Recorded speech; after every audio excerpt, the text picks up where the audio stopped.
Non, ça ne m'étonne pas. C'est une maladie qui est finalement assez peu connue du milieu médical et qui est aussi une maladie qui est difficile à diagnostiquer parce que ce sont des symptômes qui sont pas spécifiques.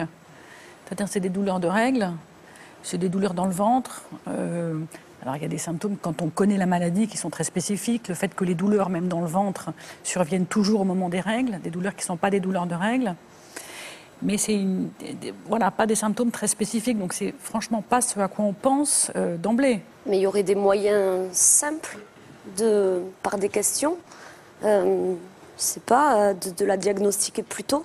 Alors il y a des moyens, sûrement en interrogeant les patientes avec des questions très, très ciblées, sûrement, ça peut aider, bien sûr.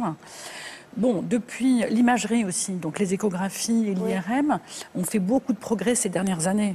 C'est-à-dire que maintenant, il y a quand même des spécialistes qui disent que avant on faisait la célioscopie diagnostique pour voir s'il y avait une endométriose, et maintenant on se dit que le diagnostic, il faut qu'on l'ait fait avant la célioscopie avec l'IRM et l'échographie.